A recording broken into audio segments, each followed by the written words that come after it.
de la mi-journée sur RTI 1. Madame, Monsieur, bonjour. Les titres sommaires de cette édition. 2 audiences au palais de la présidence de la République. La situation économique et sécuritaire dans la sous-région était au centre des échanges entre le chef de l'État et le nouveau président de la commission de l'UEMOA et le président du Conseil régional de l'épargne publique et des marchés financiers de l'Union monétaire ouest-africaine. Le développement dans cette édition. Des assises sur le VIH et la tuberculose pédiatrique. Les travaux lancés par la première dame Dominique Ouattara hier affineront la stratégie de lutte et la prise en charge des enfants touchés par les virus.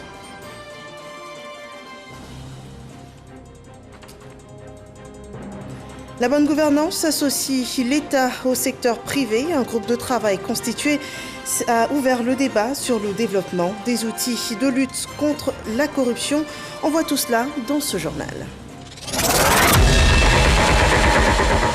Bienvenue dans ce 13h. Un conseil des ministres se tient ce mercredi au palais de la présidence de la République.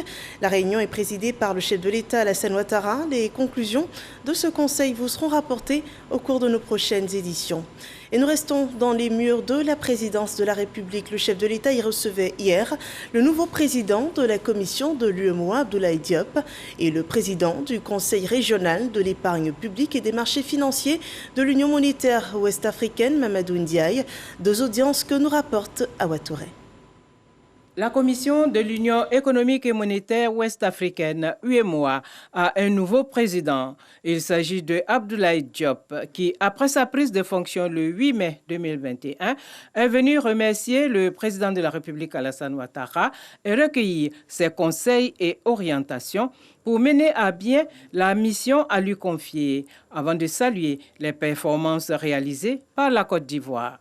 Le président Ouattara est une référence dans la sous-région, dans le monde. En tant que président de la Côte d'Ivoire, qui est un pays, le pays leader de la zone UEMOA, mais également en tant qu'ancien président de la conférence des chefs d'État de l'UEMOA et président du comité de haut niveau aussi, chargé de la stratégie de mobilisation des ressources pour le financement du développement des pays de l'Union, qu'il a eu à mener avec beaucoup de succès. Il était important pour moi de venir le voir pour recueillir ses conseils, recueillir ses avis par rapport à la mission qui nous attend. Moi-même en tant que président, les autres commissaires qui dirigent les départements au niveau de la commission. Et cela n'a pas manqué, on a discuté des questions économiques, bien sûr, où nous avons très rapidement fait le point sur les questions de l'Union, la situation de l'Union.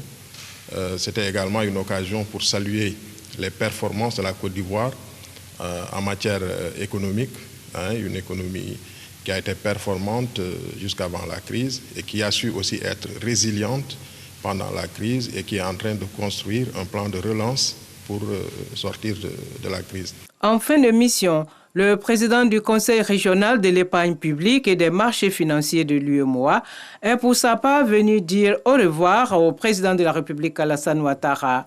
L'occasion aussi de faire le point sur les réformes engagées, notamment la mise à jour des tests administratifs. Nous avons échangé sur l'état d'avancement des réformes, notamment au plan de la gouvernance du Conseil régional, qui a pu enregistrer sur ces 3 dernières années des avancées significatives. L'une des plus importantes a été le changement de dénomination de cet organe communautaire qui est devenu autorité des marchés financiers de l'UEMOA, mais également l'institution de la présidence résidente qui avait justement pour ambition de faciliter la mise en œuvre des réformes. Et au titre de la gouvernance interne également, il a bien apprécié tout ce qui a été fait comme mesure pour réorganiser l'organisation institutionnelle du Conseil régional avec les différents comités que nous avons mis en place, un comité d'audit fonctionnel depuis 3 ans, un comité scientifique qui est opérationnel également, mais également la mise à jour de tout ce qui est texte administratif, procédures administratives, de contrôle et financière, et ça pour faciliter la mission de l'organe. Après 4 années passées à la tête du Conseil régional de l'épargne publique et des marchés financiers, dont le siège est à Abidjan, Mamadou Ndiaye s'est dit satisfait des avancées indéniables dans le cadre de la mobilisation des ressources financières. 2018 milliards de francs CFA en 2020 contre 1600 milliards de francs CFA en 2019. La une de l'actualité sanitaire affiche un événement, la consultation nationale sur le VIH et la tuberculose pédiatrique. La première dame Dominique Ouattara a hier ouvert les travaux qui portent sur l'élaboration d'une nouvelle stratégie de riposte contre ces maladies. Un plan qui devrait permettre d'améliorer la prise en charge des enfants de 0 à 14 ans touchés par ces virus, suivant ce développement de Mahama Traoré. En 2020, 9400 personnes sont décédées du VIH en Côte d'Ivoire, dont 800 enfants âgés de 0 à 14 ans. Dans cette tranche d'âge, ils sont au nombre de 21 000 à vivre avec ce virus et seulement 49% d'entre eux ont accès au traitement antirétroviral. Comment corriger une telle inégalité? La question est au cœur de la concertation nationale lancée ce mardi par la première dame Dominique Ouattara en sa qualité d'ambassadeur spécial de l'ONU-SIDA pour l'élimination de la transmission mère-enfant du VIH et pour la promotion du traitement pédiatrique. Concertation qui réunit État, société civile, partenaires techniques et financiers. Il s'agira pour toutes les parties prenantes de cette réunion clé dans le même lieu de réfléchir aux solutions et aux actions permettant de relever ensemble les défis liés au diagnostic et traitement du VIH et de la tuberculose pédiatrique en Côte d'Ivoire. La prise en charge de la tuberculose pédiatrique, considérée comme la première cause de mortalité du VIH-Sida, sera également au cœur de ces assises. Malgré les efforts consentis ces dernières années, des défis persistent. Il s'agit notamment du dépistage et de l'accès au traitement pour tous les enfants malades du VIH et de la tuberculose. La consultation de ce jour nous a permis de signer un contrat pour l'acquisition de 33 nouveaux équipements pour le diagnostic précoce du VIH-Sida chez les enfants exposés. Cette acquisition vient augmenter notre parc d'appareils de ce type à 60, en prenant en compte les 27 existants, et de réduire les difficultés d'accessibilité géographique. Ces équipements permettront aussi de réaliser la charge virale des femmes enceintes et allaitantes sous traitement antirétroviral.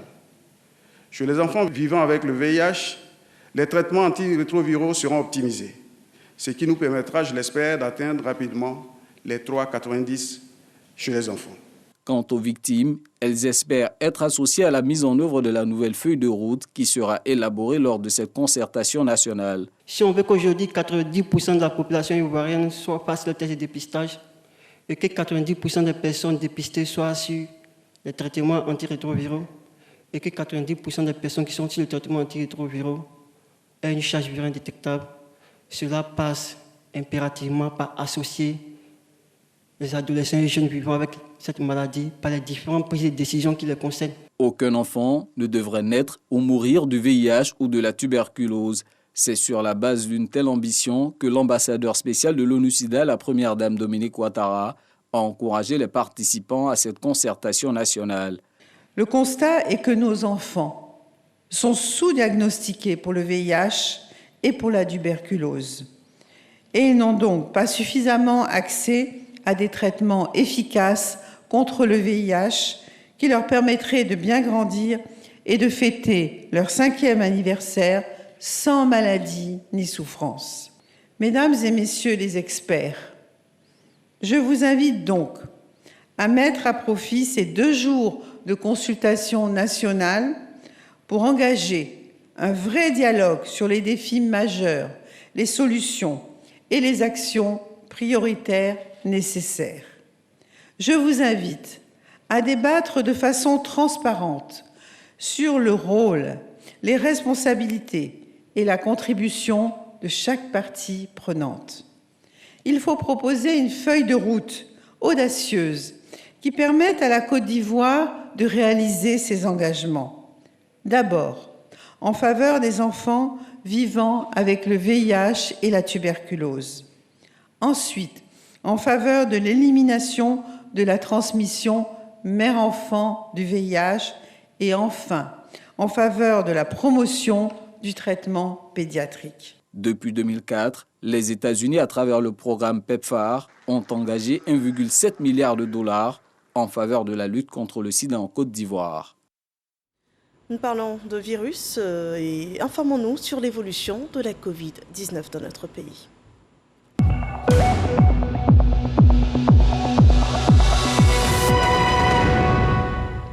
L'OMS, la semaine dernière, n'hésitait pas à évoquer le risque d'une troisième vague de contamination au Covid-19 en Afrique. En Côte d'Ivoire, la courbe des cas n'est pour l'instant pas alarmante. D'après le dernier bilan Covid, 18 nouveaux cas ont été enregistrés, 48 nouvelles guérisons également annoncées. La Côte d'Ivoire totalise au moins 47 511 cas confirmés, dont 47 037 personnes guéries, 306 décès. Il reste encore 168 cas actifs. À ce jour, au moins 625 780 doses de vaccins anti-Covid ont été administrées sur tout le territoire ivoirien. Le premier sommet mondial sur le caoutchouc se tient depuis hier en direct d'Abidjan. Un sommet virtuel qui devrait apporter des réponses à la vision d'amélioration de la transformation locale et la commercialisation du caoutchouc sur les marchés internationaux. Noël Niagno. Pour 4 jours, le Sofitel Hôtel Ivoire d'Abidjan-Cocody a pris les couleurs de l'EVA. Des sommités mondiales et locales de cette spéculation. Des politiques, des industriels, des chercheurs, des producteurs vont réfléchir sur affronter l'avenir en résolvant les problématiques de l'inclusivité, de la durabilité, de la croissance pour la nouvelle normalité. Ce thème met clairement en exergue l'urgence qu'il y a pour toutes les parties prenantes à s'engager activement afin que les prochaines générations considèrent le caoutchouc comme une filière qui est rentable, socialement équitable et soucieuse de l'environnement. Ce souci de l'environnement nécessite un recadrage des actions de toutes les parties prenantes, a indiqué le secrétaire général du groupe d'études internationales sur le caoutchouc depuis Singapour. On ne laissera personne de côté et nous allons avoir un sommet du caoutchouc 2021 qui sera profitable pour vous tous. Le groupe international sur le caoutchouc pèse les 3/4 de la production et de la consommation mondiale. Être choisi comme pays hôte par les organisateurs du sommet mondial virtuel du caoutchouc, le premier du genre, revêt une double signification. La Côte d'Ivoire ressent ce choix comme un insigne honneur, un immense privilège. Le choix de la Côte d'Ivoire est aussi, et j'en suis persuadé, la reconnaissance du rayonnement politique et économique de notre pays sur l'échiquier mondial. Au-delà de cette reconnaissance, la Côte d'Ivoire est une puissance agricole qui veut faire un saut qualitatif dans la transformation structurelle de son économie. Il ne nous est en effet plus possible de rester encore longtemps dans ce statut d'éternel producteur de base, où nous prenons la plus grande part de la pénibilité et si peu de la valeur globale produite par nos richesses agricoles. Il nous faut donc agir sur 2 fronts. D'une part, transformer localement toujours plus pour conserver pour les Ivoiriens et les producteurs locaux la valeur ajoutée la plus grande. D'autre part, améliorer toujours davantage l'intégration de nos produits dans les circuits internationaux de distribution en travaillant à la conquête des marchés et au positionnement durable de nos filières, à la valeur de leur marque et, in fine, à leur pricing power. Et l'EVA est un terreau fertile au regard des performances dans cette filière. Premier producteur africain avec 80% de la production et 4e au monde. Voilà l'argumentaire de l'ambition de la Côte d'Ivoire. Celle qui veut transformer nos filières agricoles, développer l'industrie locale de la transformation, travailler à des cultures plus durables, ce que permet la culture particulière de l'EVA en tant que culture intercalaire, et gagner, au final, le combat économique et humain d'une valeur ajoutée d'une filière qui possède un chiffre d'affaires annuel de près de 350 milliards de dollars au niveau mondial et dont la Côte d'Ivoire ne capte que 0,5% alors même qu'elle assure près de 7,5% de la production mondiale, c'est-à-dire un ratio de 1 à 15. La Côte d'Ivoire compte 150 000 producteurs, 40 000 seigneurs et environ 1 200 000 personnes qui vivent directement ou indirectement de la filière et véhiculent. Voilà, l'EVA, une culture de rente, tout comme le palmier à huile. La Côte d'Ivoire en est le deuxième producteur africain de régime avec 1 800 000 tonnes par an. La filière produit un chiffre d'affaires d'environ 500 milliards de francs CFA et fait vivre au moins 2 millions de personnes. Mais il fallait aller au-delà. La recherche s'active pour booster la filière. Des plans qui peuvent produire durant 25 années sont proposés par les chercheurs agronomes et avec des palmiers qui peuvent produire au moins 25 tonnes de régime à l'hectare. Comprenez que la culture puisse susciter beaucoup d'intérêt. Dangui s'y est aussi intéressé. Le résultat de ses investigations dans ce dossier EcoPlus. Dagrom, village de la commune de Divo. Avant d'aller au champ, Diakariga met de l'ordre dans sa pépinière de palmiers, installée dans un coin de la maison, à l'abri des animaux domestiques. J'ai semé la pépinière, ça fait 6 mois actuellement. Donc ça arrivait à séparer, donc il doit séparer, mettre de l'eau dessus, ça n'a qu'à bien pris la racine encore. Si ça arrive, maintenant 7 mois, 8 mois, il peut aller planter au champ. Un peu plus loin, toujours dans le village, Nzi inspecte sa pépinière de palmiers à huile pour une superficie de 12 hectares destinée à la commercialisation. On fait à 1000 francs l'unité. Très souvent, c'est par hectare que les gens achètent. L'État fait automatiquement 140 000 francs. Un investissement de 4 millions, disons 5 millions, à la vente pour retrouver pratiquement un double montant. Pratiquement 9, 10, souvent même 15, 20 millions. Les plants de palmiers à huile se trouvent sur le marché. Mais Diakariga préfère faire sa propre pépinière. Au lieu de 140 pieds par hectare, tu as 200 graines à Aérolambé. Tu viens mettre dans les chassis, peut-être tu vas avoir au moins 200 et quelques pieds aussi. Donc ça augmente encore. La culture de palmiers à huile nourrit son homme. C'est l'une des convictions les mieux partagées dans la région du Logibwa. Ce n'est pas Nana Aloka, chef du village de Grobiakoko dans la sous-préfecture de Divo, qui dirait le contraire. D'ailleurs, il tient à nous conduire dans son champ, à environ 7 km du village. Les petits plants là font 2,5 hectares. Les difficultés, dans un premier temps, il faut préserver les plants, il faut nettoyer régulièrement et répandre de l'engrais. Et depuis ses plus jeunes plantations de palmiers jusqu'à celles qui produisent aujourd'hui, le chef ne tarit pas d'éloges pour la culture de palmiers à huile. Le palmier occupe des terres que le cacao, les autres plantes ne peuvent pas occuper.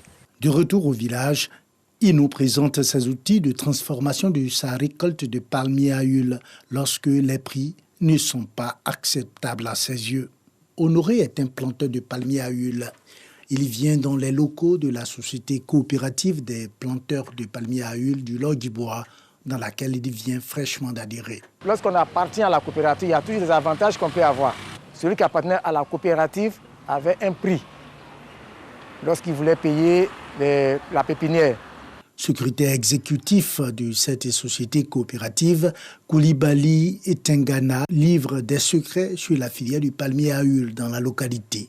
Dès qu'on fait la récolte, il faut acheminer dans les 48 heures qui suivent maximum à l'usine pour que ça soit usiné. Et quand ça dépasse ça, il y a des pertes de poids, il y a vraiment des difficultés qui interviennent. Ils peuvent avoir même des pourritures. Et donc cette activité était menée ici, ce programme était mené ici. Mais avec l'introduction des acheteurs directs, quand on parle des acheteurs, les pisteurs, qui existaient dans d'autres filières, mais qui n'existaient pas au niveau du palmier, ces pisteurs-là rentrent dans les villages et récupèrent la production qu'ils vendent sans être vraiment déclarés. Il confirme la culture du palmier à huile a encore de beaux jours devant elle. Le palmier nourrit son homme. Avec quelques statistiques que nous avons pu récolter, nous sommes autour de 270 000 tonnes, voire 300 000 tonnes qui sont produites au niveau de la région. Donc quand vous multipliez par une moyenne de prix de 50 000 la tonne, c'est vraiment énorme, ce qui est redistribué aux planteurs. De Divo, nous faisons route vers la station de recherche du Centre national de recherche agronomique CNRA de Lamé, dans la localité d'Alépi, d'où sortent les semences dont la performance nourrit l'engouement que suscite la culture du palmier à huile dans toute la Côte d'Ivoire. Sur les lieux, Dr Conan, chercheur spécialiste du palmier à huile, nous conduit au premier palmier emblématique que les chercheurs appellent à juste titre l'ancêtre. Et ce arbre que vous voyez, on l'appelle communément l'ancêtre. et j'allais dire papa de près de 95% des palmeraie au monde. Un peu plus loin se trouve l'un des champs semenciers, un laboratoire de fabrication de semences dont l'écho de leur performance résonne à travers le monde, selon le chercheur. On est parti dans les plantations traditionnelles d'avant à moins de 10 tonnes. Nous sommes actuellement aujourd'hui à 25 tonnes à l'hectare. Donc il y a eu un bond de plus de 10%, 50%. Au niveau du rendement, on est parti d'un rendement de moins de 2 tonnes à l'hectare. Aujourd'hui, on avoisine les 5 tonnes. Et avec le troisième cycle que nous entrevoyons, pousser ces performances-là au-delà de plus de 50% d'amélioration. La performance des semences du CNRA aurait pu impacter davantage la production nationale si la filière ne souffrait pas du phénomène appelé ici le contournement. Le CNRA aujourd'hui garantit les semences qu'elle produit, qu'elle propose au milieu paysan. Tous ceux qui vont utiliser les voies de contourner, c'est des investissements à perte. Konaté ne veut justement pas faire de mauvais investissements. C'est pourquoi il est venu s'approvisionner en semences CNRA. Les autres, souvent ça ne produit pas. Ça donne des fausses fleurs. Donc, quand il prend un CNRA déjà, à 3 ans déjà, ça donne des petits régimes. Les recherches se poursuivent avec, entre autres objectifs, passer de 20 tonnes de régime l'hectare à 25 tonnes et réduire la croissance du palmier de 6 cm à 25 cm l'an et augmenter l'espérance de vie du palmier à huile à 25 ans. C'est dire que le palmier à huile a un bel avenir devant lui, autant que ses planteurs. Voilà, la culture du palmier à huile, un bon plan pour les féeries d'agriculture. C'est un dossier de Dangui Dangui à revoir sur rti.info. Le mois de juin en Côte d'Ivoire, c'est une période de grande évaluation des élèves du primaire, des lycées et collèges. Ce jour, le calendrier de l'éducation nationale enregistre le démarrage des épreuves orales de l'examen du BEPC. L'oral se fera jusqu'au 12 juin prochain et 509 609 candidats sont attendus dans les centres d'examen. Grace Kando et Laure Goretti nous proposent leur constat du démarrage effectif de ces oraux. On regarde. Are you okay? Are you okay? All right. Can you read the test, please? The word in changing very fast. This continuousness can give you inspiration. Okay, thank you. What is the main idea of the test? The word is changing very fast. All right. Situation d'oral dans une salle de composition à l'école méthodiste de Cocody. Comme cette jeune fille, 509 609 candidats sont convoqués pour affronter l'examen du brevet d'études du premier cycle BEPC, session 2021. L'épreuve d'oral est un passage obligé pour tous les candidats. Pour l'instant, en tout cas, tout est calme. Nous avons eu tous les enseignants qui sont là, avec les candidats. Donc l'épreuve se déroule relativement calmement et bien. Images ou texte et 15 minutes de préparation avant de tester les connaissances linguistiques du candidat en anglais. Le face-à-face candidat et examinateur est toujours moment d'émotion et de tension. J'ai choisi un texte parce que j'ai l'habitude de faire le test et ça me permet d'aller plus vite et puis de comprendre. Je trouve le test facile à aborder. J'attends mon tour. En fonction de ce qu'il a choisi, soit si c'est le test, il fait une lecture, dans un premier temps pour qu'on entende comment est-ce qu'il lit, ou si c'est une image, il commence déjà à présenter l'image. Mais après la lecture, quand c'est un test, on commence à lui poser maintenant les questions. Ils sont 630 candidats qui affrontent l'épreuve d'anglais au centre du collège méthodiste de Cocody. En attendant les épreuves écrites prévues du 14 au 18 juin prochain, les résultats du BEPC sont attendus le 6 juillet prochain. Avant ces élèves du collège, ceux du primaire ont été soumis aux épreuves de l'examen du certificat d'études primaires élémentaires, le CEPE. Cette année, ils sont 565 519 candidats, dont 70 malvoyants à être répartis dans 2368 centres sur l'ensemble du territoire national. Hors d'Abidjan, comment s'est déroulé l'examen? Jean-Marc Djadji fait le constat à Méagui. EPP Terre Rouge de Méagui. Il est 8 heures. Les épreuves du CEPE session 2021 débutent, mais avant, la vérification des plis par une candidate désignée pour la circonstance. Une procédure qui se réalise sous la supervision des responsables régionaux de l'éducation et le sous-préfet de Méagui, Jacques Atrekwakou. Il vient s'assurer du bon déroulement de la composition. Je leur ai demandé de travailler dans la sérénité, que les épreuves qu'on leur donne à cet examen ou concours ne sont autres que ceux qu'ils ont déjà vus en classe. Je voudrais demander aux surveillants également, eux-mêmes, de surveiller sereinement. Ils ont fait leur travail déjà au cours de l'année, donc ils laissent les enfants travailler seuls. Au centre catholique et à l'EPP Wawa, les candidats démarrent l'examen avec l'épreuve de l'exploitation de textes qui sera suivie de l'éveil au milieu, de l'orthographe et des mathématiques. Je suis très content d'être à l'examen à l'école 6. J'espère que tout le monde réussira l'examen et que tout le monde passera en 6e l'année prochaine. Les surveillants déjà à la tâche veillent au grain. La particularité cette année, dans chaque salle, il y a un seul surveillant. Donc chaque surveillant est responsable de ce qui va se passer dans la salle. Et tout le monde est suffisamment informé et chacun prend ses responsabilités. Les examens du CEPE 2021 se sont déroulés dans le calme et la sérénité dans la commune de Méagui. Ce sont au total 3 445 candidats, dont 83 candidats libres qui ont pris part à ces examens. Et les résultats sont attendus pour le 22 juin prochain. Ces élèves obtiendront le certificat qui atteste la fin du cycle de premier degré, le primaire. L'enseignement à l'école primaire permet notamment l'apprentissage des bases de mathématiques, de lecture ou encore de l'écriture. Nos petits apprenants en Côte d'Ivoire ont quelques difficultés à acquérir ces compétences à ces 3 niveaux, selon un rapport du programme des systèmes éducatifs de la Confémen PASEC. Pour relever le niveau des élèves dans le nord du pays, à Dabakala, les institutrices ont décidé de mutualiser leur expérience. La Côte d'Ivoire est dans un cycle de grandes réformes de son système éducatif et travaille aussi au renforcement de la bonne gouvernance. Il y a quelques jours à Abidjan, s'est tenu un atelier État-secteur privé. L'objectif, c'est d'établir une feuille de route conjointe dans le cadre de la lutte contre la corruption. Les précisions de Jean-Luc Bangbo. Comme bien d'autres secteurs en Côte d'Ivoire, la corruption touche également le monde des entreprises. Son impact sur ce secteur est indéniable. C'est le diagnostic fait par le représentant du secteur privé. La corruption est un frein aux investissements.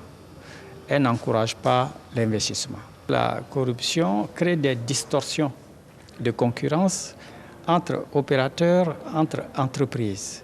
Cet atelier du groupe de travail sur la lutte contre la corruption est ainsi l'occasion de formuler plusieurs recommandations. Nous, secteur privé, nous recommandons au gouvernement d'adopter une politique forte de telle sorte qu'en matière de corruption, nous soyons à la tolérance zéro. Les impunités que quelquefois on a l'occasion de voir soient bannies. Ces préoccupations seront examinées pendant les 48 heures que dureront les travaux de cet atelier. L'objectif étant de développer des outils de lutte contre la corruption qui contribueront au renforcement de la bonne gouvernance. Notre secteur privé a une perception de la corruption, a des préoccupations en matière de corruption. Donc il s'agit ici pour nous d'asseoir un dialogue entre les départements clés du gouvernement et le secteur privé, afin que de ce dialogue soit dégagée une feuille de route consensuelle et qui nous engage tous à adopter cette politique de tolérance zéro à la corruption en vue de rassurer nos concitoyens. Plusieurs ministères en première ligne de la question de la corruption ont ainsi présenté leurs principaux acquis en matière de lutte contre le fléau, mais aussi les insuffisances et les réformes à instituer en vue d'atteindre l'objectif de zéro corruption. Les élections législatives reprennent dans 6 circonscriptions de la Côte d'Ivoire, dont 4 pour un contentieux électoral. La campagne est à son 6e jour et le scrutin est prévu pour le 12 juin prochain. L'information hors de nos frontières au Mali, Goodluck Jonathan a été reçu en audience hier soir par le nouveau président malien de la transition, Assimi Goïta, selon le site officiel de la présidence malienne. L'échange a porté sur les sujets d'actualité sur le Mali, la reprise du cours normal de la transition, les opérations conjointes entre la France et le Mali, en passant par la nomination d'un premier ministre civil et la mise en place d'un gouvernement inclusif qui tiendrait compte de la participation participation de la société civile, rassurée par les garanties du colonel Assimi Goïta. La mission de médiation de la CEDEAO et ses partenaires poursuivront leur consultation ce mercredi avec un entretien avec Choguel Maïga, le nouveau Premier ministre du Mali.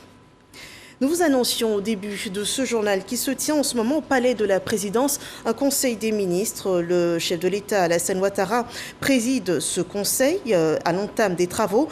Le chef de l'État a tenu un discours dans lequel il a annoncé la nomination prochaine de 12 nouveaux ministres, gouverneurs de district. On écoute le président Alassane Ouattara. La loi numéro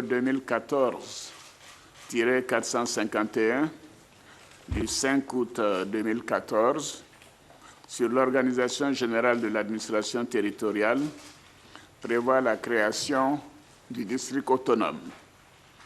L'objectif de cette loi est de renforcer le maillage territorial de l'administration. Ainsi, le district autonome est un véritable pôle de développement local, regroupant au moins 2 régions. Il obéit dans son fonctionnement à la fois aux règles de la déconcentration et de la décentralisation. La création du district autonome vise à renforcer l'efficacité de l'action du gouvernement, notamment en ce qui concerne la coordination, l'évaluation, ainsi que le suivi de la bonne exécution des programmes et des projets de développement pour le bien-être de nos compatriotes. Par ailleurs, il est chargé de susciter et d'examiner en liaison avec les services techniques des ministères et des organismes publics d'une part, et les collectivités territoriales d'autre part, la réalisation d'études prospectives. Ces études permettront l'établissement d'un schéma directeur et le livre blanc. À ce jour, comme vous le savez, seuls les districts autonomes d'Abidjan et de Yamoussoukro existent. Toutefois, pour relever les défis d'un développement diversifié et équilibré sur l'ensemble du territoire national et conformément au 3e pilier de notre programme, la Côte d'Ivoire solidaire, il apparaît nécessaire de poursuivre le maillage territorial par la création de 12 nouveaux districts. Cette décision permettra la mise en œuvre des projets de l'État dans toutes les localités du pays. Les districts autonomes seront dirigés par des personnalités qui seront nommées en tant que ministres-gouverneurs. Voilà, la création de 12 nouveaux districts en Côte d'Ivoire et la nomination annoncée de 12 nouveaux ministres gouverneurs de districts. Une information donnée par le chef de l'État à l'entame du Conseil des ministres ce jour au Palais présidentiel. Une information qui sera développée au cours de l'édition prochaine. Merci de nous avoir suivis. Ce journal est terminé. Prochaine session d'information sur RTI 1 à 15h. Excellent après-midi sur RTI 1.